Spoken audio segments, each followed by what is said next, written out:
peut alors commencer. Avant d'en arriver là, les sapeurs qui intègrent les sections de fouilles opérationnelles spécialisées ont été sélectionnés et formés. Aucune faute de sécu, je m'assure là où c'est nécessaire. Okay. Chaque régiment du génie possède sa propre section fosse. Les soldats qui souhaitent l'intégrer doivent passer des épreuves de sélection organisées au sein de leur régiment. Ce matin, au 6e régiment du génie, 3 candidats enchaînent les épreuves. Durant 4 jours, ils vont être testés. Ce que l'on recherche comme qualité au niveau du candidat, sa polyvalence, sa maîtrise parfaite des bases du sapeur.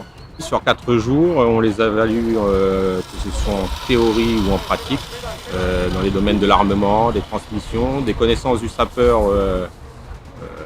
connaissances de base, comme la détection d'une munition jusqu'à son excavation.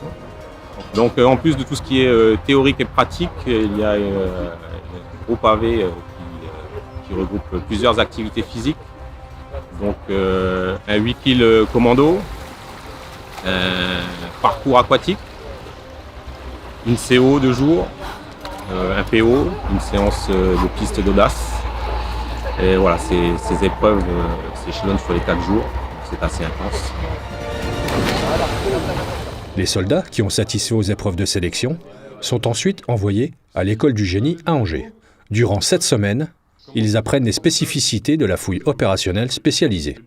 Pendant les 7 semaines du stage, donc, on va déjà s'assurer que les équipiers ont de bonnes bases sur leurs prérequis de formation FOC, qu'ils soient bien à l'aise avec ce qu'ils ont appris dans leurs unités. Et après, au fur et à mesure, en fait, on va leur apprendre à maîtriser un rappel, donc à monter un rappel. On va leur apprendre à évoluer dans un espace confiné. Aujourd'hui, l'objectif de l'activité, c'est une acclimatation dans un milieu donc réseau suburbain. Donc en gros, c'est les égouts, voilà, de la ville d'Angers. Donc ça va vous permettre en fait d'avoir une première image, une première approche de ce que ça peut représenter qu'un milieu périlleux.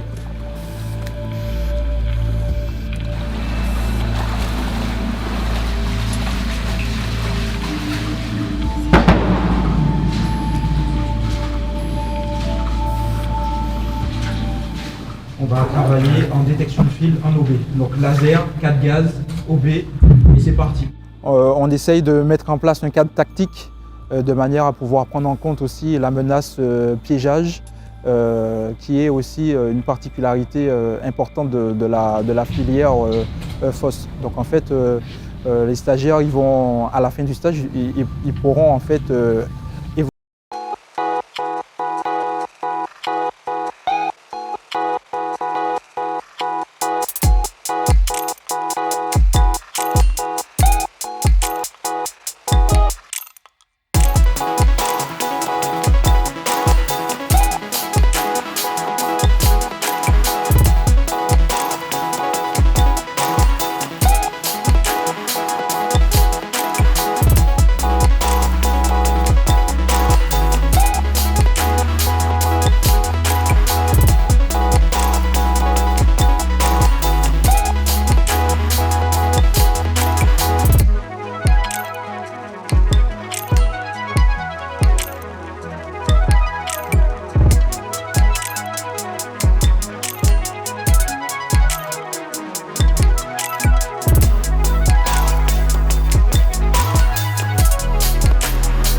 des personnes dissimulées par l'adversaire. Capacité de portée interarmée et interopérable, mise en œuvre de préférence sur renseignement, la fouille opérationnelle bénéficie de l'appui de capacités concurrentes et repose sur la mise en œuvre de procédures spécifiques. La fouille opérationnelle spécialisée peut être employée sur un large spectre d'opérations, sur les théâtres d'opérations extérieurs comme sur le territoire national.